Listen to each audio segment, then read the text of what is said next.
Friends, welcome to Niranjan கவிதைகள். இன்றைக்கி ஒரு டிஃப்ரெண்ட்டான சூப் தான் பார்க்க போகிறோம். அரைக்கீரை தண்டு சூப். அரைக்கீரை தண்டில் ஒரு சூப் பார்க்க போகிறோம். அரைக்கீரையை கடைஞ்சிட்டேன். அதில் தண்டில் சூப் வைக்க போகிறோம். இப்போ எண்ணெய் ஊற்றிருக்கேன், கொஞ்சம் சோம்பு போட்டிருக்கேன். இதில் சின்ன வெங்காயமும் பெரிய வெங்காயமும் போட்டிருக்கேன். சோள மாவு கரைச்சி ஊற்ற போகிறேன். கார்ன்ஃப்ளவர் மாவு கரைச்சி ஊற்றணும். ஆக்சுவலாக கார்ன்ஃப்ளவர் மாவு அந்தளவுக்கு நல்லது இல்லைன்றதுனால சோள மாவு கரைச்சி ஊற்றணும். இந்த டைமில் சின்ன வெங்காயம், தக்காளி, பூண்டு எல்லாமே சின்ன சின்னதாக கட் பண்ணி வச்சுருக்கேன். அதை போடுறேன்.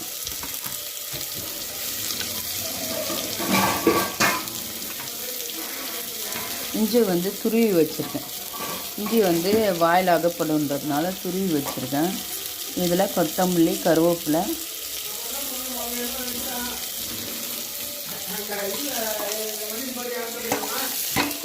கருவேப்பிலை, சேர்க்குறேன்.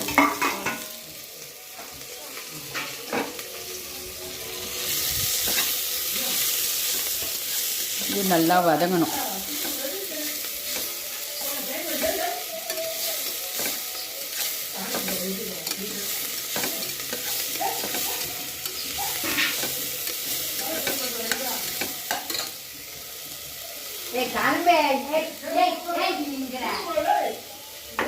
இந்த ஸ்டேஜில்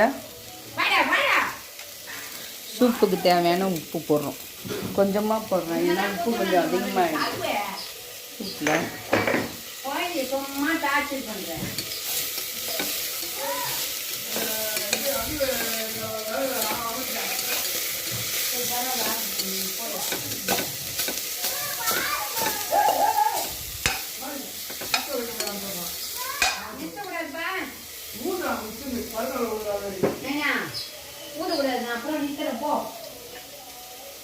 இந்த ஸ்டேஜில் அலசி வச்ச தண்டு ஊற்றினு.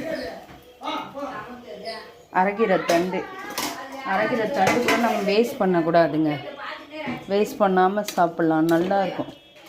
இப்போ உப்பு போட்டாச்சு. நம்ம தண்டு நல்லா வேகட்டும். இப்போ கீரை தண்டு ஊற்றிட்டேன், உப்பு போட்டாச்சு. இங்கே பாருங்கள், சோள மாவு கரைச்சி ஊற்றிருக்கேன். சூப்பரான நம்ம கீரைத்தண்டு சூப். இதை அப்படியே குடிக்க வேண்டியிருக்கான். இதில் கான் தூவி சாப்பிட்லாம். வேணுன்றவங்க பச்சை மிளகா சேர்த்துக்கலாம். நான் பச்சை மிளகா சேர்க்கல.